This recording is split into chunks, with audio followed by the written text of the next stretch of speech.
저와 여러분은 변해야 합니다. 끊임없이 변해야 합니다.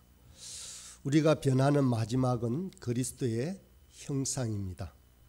우리에게 그리스도의 형상이 나타날 때까지 우리는 끊임없이 변해야 하는데, 이 변화를 우리는 성화라고 합니다.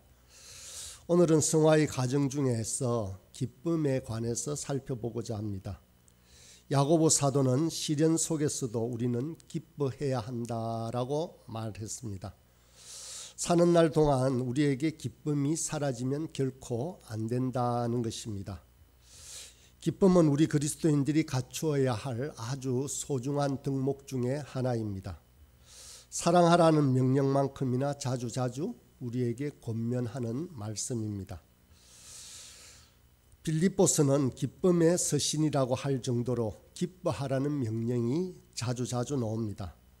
바울 사도는 편지의 앞뒤 모두에서 기뻐할 것을 반복해서 권면합니다. 2장 18절에 이와 같이 너희도 기뻐하고 나와 함께 기뻐하라고 말씀하시고, 4장 4절에는 주 안에서 항상 기뻐하라, 내가 다시 말하노니 기뻐하라라고 말합니다. 바울 사도가 지금 이 기뻐하라고 말하고 있는 이 환경은 좋은 환경에 처해 있는 것이 아니었습니다. 바울 사도는 감옥에서도 이런 기쁨의 서신을 보냈습니다. 기뻐하라고 명령합니다. 이것은 그리스도인이 기뻐하는 이유가 자신이 처한 환경이나 처지, 상황에 따라서 하는 기쁨이 아니라는 것을 말해줍니다. 그 어떤 형편이든지 항상 기뻐하라고 하십니다. 이러한 명령은 데살로니가 교회에 보내는 편지에도 마찬가지입니다. 저희들이 잘 암송하고 있는 바로 5장 16절에 항상 기뻐하라라고 하는 말씀입니다. 하나님은 기쁨이 넘치는 분이십니다. 성경의 시작은 하나님의 기쁨으로 시작합니다. 창세기 1장은 하나님이 가라사대 그대로 되니라라고 하시고, 하나님께서 보시기에 너무도 좋았더라고 말씀하고 있습니다. 계속해서 이 후렴구가 하나님이 천지 만물을 창조하실 때 계속 되었었습니다.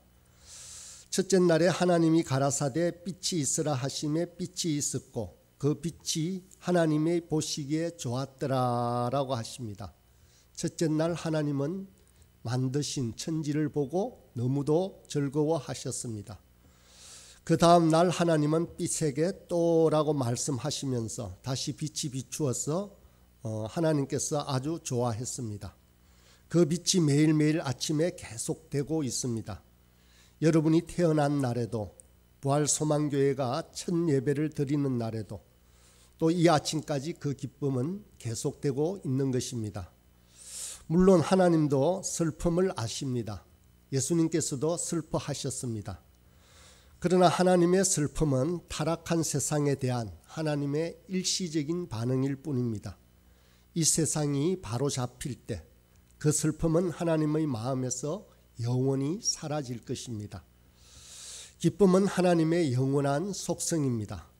그리고 하나님이 간절히 원하시는 뜻은 하나님이 지으신 모든 피조물이 하나님의 이 기쁨을 반영하는 것입니다. 하나님의 형상을 닮은 우리가 하나님의 강렬한 기쁨을 반영해야 하는 것입니다. 예수님의 목표는 우리가 기쁨으로 충만하게 되는 것이라고 말씀하셨습니다. 요한복음 15장 11절에 이렇게 말씀하십니다. 내가 이것을 너희에게 이름은 내 기쁨이 너희 안에 있어 너희 기쁨을 충만하게 하려 함이니라. 우리 주님께 있어서 기쁨은 아주 중요한 일입니다. 명령하십니다. 선택사항이 아닙니다. 항상 기뻐하라고 하십니다. 주 안에서 항상 기뻐하라, 내가 다시 말하노니 기뻐하라라고 반복해서 기뻐하라고 하십니다. 그렇다면 우리가 기뻐하지 않는 것은 바로 죄입니다. 그런데도 교회에서는 기쁨을 목표로 수련회를 하거나 집회를 하는 경우는 그렇게 많지 않습니다. 프란시스 드 살레스라는 목사님이 이렇게 말을 했습니다.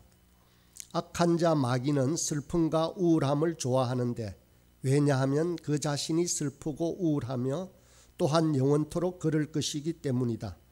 그리고 그는 모든 사람이 자신과 같기를 바란다라고 말했습니다. 우리는 삶의 모든 순간에 기뻐하도록 초청을 받았습니다. 왜냐하면 우리에게 주어진 모든 순간이 바로 선물이기 때문에 그렇습니다. 우리에게 주어진 일생은 우리의 노력으로 얻을 수 없고 우리 마음대로 주관할 수도 없으며 삶의 단 1분도 그저 주는 당연한 것이 아닙니다. 단 1초의 시간도 하나님이 주신 선물입니다. 매일은 하나님 주신 즐거운 날입니다. 그런데도 우리는 이 기쁨을 매우 과소평가해 왔습니다. 의외로 많은 그리스도인의 삶에서 기쁨을 찾아보기 힘들다라는 것입니다. 물론 화를 내거나 심각한 표정을 짓는 것은 아니지만 호탕한 웃음을 보기가 쉽지 않다는 것입니다. 믿지 않는 사람들은 그리스도인이 더 심각하고 우울해하는 것 같아라고 말하기도 합니다. 염려나 두려움이 많아지면 기뻐할 수가 없습니다. 그래서 성경은 두려워하지 말라고 자주자주 권면합니다.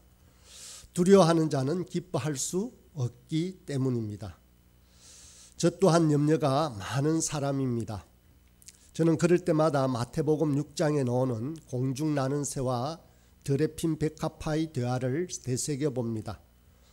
새와 들꽃이 이렇게 대화를 합니다. 들꽃이 새에게 말합니다. 염려 많은 이 인간들은 왜 조급하게 굴면서 그렇게 염려하는지 나는 정말로 알고 싶어라고 묻습니다. 그러자 새가 들꽃에게 말했습니다.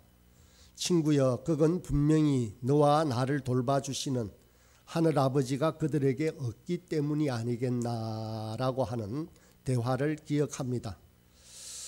어쩌면 염려는 하나님을 전적으로 신뢰하지 않아서 오는 것이 분명하다는 것을 제 내리에 되새깁니다.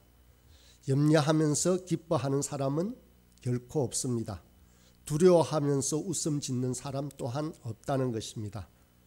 오늘 본문에 보면 느헤미야는 슬퍼하는 백성에게 이렇게 말합니다. 8장 10절 하반절입니다. 이날은 우리 주의 생일이니 기뻐하지 말라. 여호와로 인하여 기뻐하는 것이 너희의 힘이니라. 기쁨은 그리스도인이 살아가는 힘입니다. 그러므로 기쁨이 없어지면 약해집니다. 우리가 영적 활기를 갖기 위해서는 이 기쁨의 훈련을 해야 하는 것입니다. 저와 여러분은 기쁨이 넘치는 사람이 될 수 있습니다. 하나님의 도우심을 힘입을 때 그것은 가능합니다. 그렇지 않다면 성경에서 기뻐하라고 명령하지 않았을 것입니다. 기뻐하는 것은 우리가 배워야 하는 기술입니다. 저와 여러분의 기쁨은 우리 책임입니다. 우리의 친구나 부모, 배우자, 자녀, 직장 상사가 아닌 우리 자신의 책임입니다. 우리 중에 어떤 사람은 기뻐하는 것이 힘든 사람일 수도 있습니다. 상황이나 여건이 그럴 수도 있고 타고난 성품이 그럴 수도 있습니다. 그러나 저와 여러분은 기뻐하기 위해서 분투해야 하는 것입니다. 저와 여러분은 반드시 그렇게 할 수 있습니다. 우리 모두는 주 안에서 기뻐하기를 연습해야 합니다. 구약에서는 이런 이유로 절기와 잔치와 예배를 매우 강조합니다. 절기 기간, 즉 성일은 묵상이나 금식 기간과 마찬가지로 변화를 체험하는 시간입니다. 절기 곧 예배의 시간은 주 안에서 기뻐하는 시간입니다. 예배는 보통 즐거움을 일으키는 활동을 합니다. 찬양하고 말씀을 듣고 묵상하면서 기뻐하고 감동하는 시간입니다. 또 사랑하는 사람들과 함께 시간을 갖고 먹고 마시며 애찬을 즐기는 시간입니다. 이 같은 활동을 하면서 우리에게 그런 멋진 선물을 주신 멋진 하나님을 묵상하는 것입니다. 느헤미야는 주 안에서 기뻐하는 것이 무엇인지를 잘 보여줍니다. 거룩한 날이 바로 휴일이라고 했습니다. 영어에서는 그래서 홀리 데이가 홀리 데이스라고 그렇게 유래가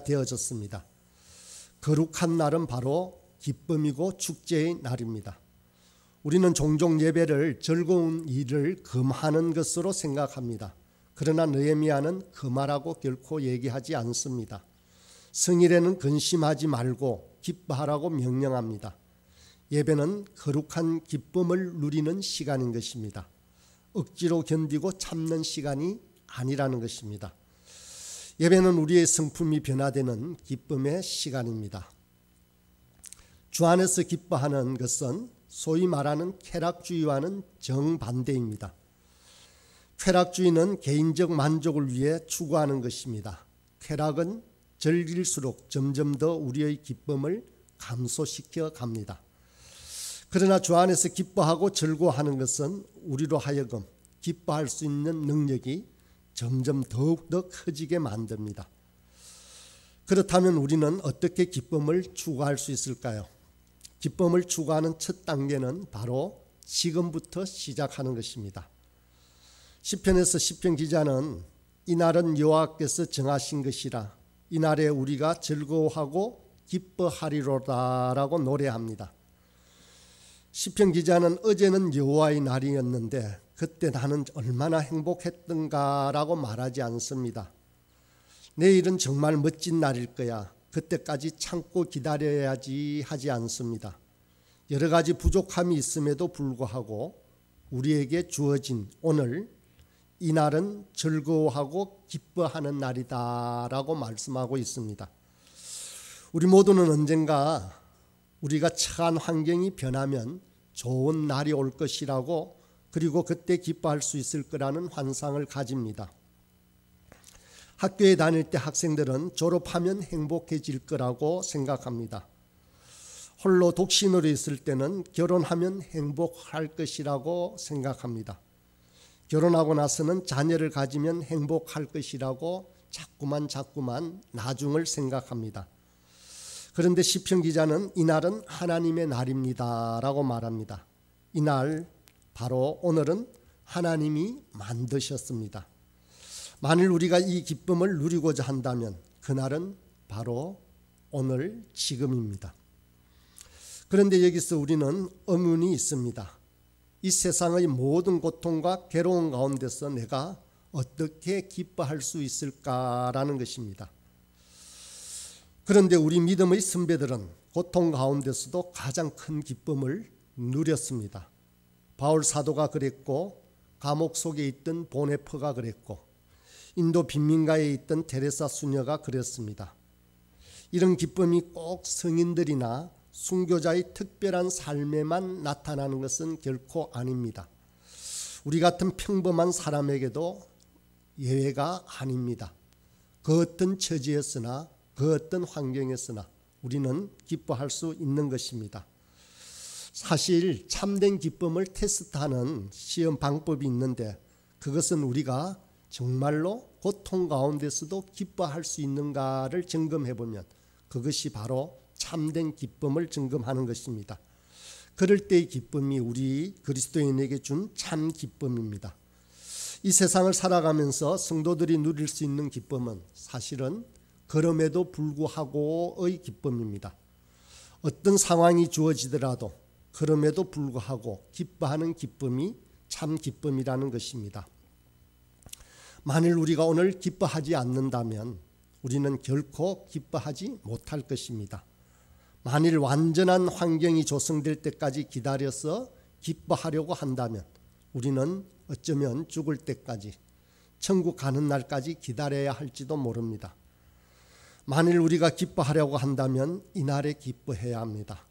이날은 여호와께서 만드신 날입니다. 이날은 기쁘고 즐거운 날입니다. 우리 모두는 우리 가진 이런 기쁨을 다른 사람에게 나누어 줄 수 있는 사람이 되어야 합니다. 우리는 서로에게도 이러한 생기를 불어넣어주고 기쁨을 주는 사람이 되어야 하는 것입니다. 다른 사람에게 기쁨의 멘토가 되어야 합니다. 이것이 어쩌면 참된 복음 전파입니다. 이런 영향력이 전도이고 선교입니다. 주님 만난 기쁨을 전달하는 것이 바로 전도인 것입니다. 세상에서는 이런 기쁨을 표현하기로 긍정적인 사고다라고 말합니다. 그래서 모든 것을 긍정적으로 생각하고 기뻐하자 하면 된다라고 합니다. 그러나 우리 그리스도인의 기쁨은 긍정적인 사고가 아닙니다. 어쩌면 꼭 그러한 생각을 덧붙인다면 종말론적인 사고입니다. 우리는 우리의 마지막을 알기 때문에 기뻐할 수 있는 것입니다. 우리의 끝날을 분명하게 압니다. 신랑 되신 주님께서 우리에게 오셔서 궁극적인 승리를 가져다 줄 것을 믿으면서 살아갑니다. 마지막 승리를 안다면 과정에서 겪는 잠시의 아픈 순간에도 진정으로 기뻐할 수가 있습니다. 저와 여러분을 위해서 너무도 큰 기쁨이 예비되어 있습니다. 이것을 믿음의 눈으로 바라본다면 그 어떤 것도 우리를 우울하게 할 수 없을 것입니다. 요한계시록 21장 3절과 4절의 말씀에 보니 이렇게 되어 있습니다. 제가 낭독하겠습니다.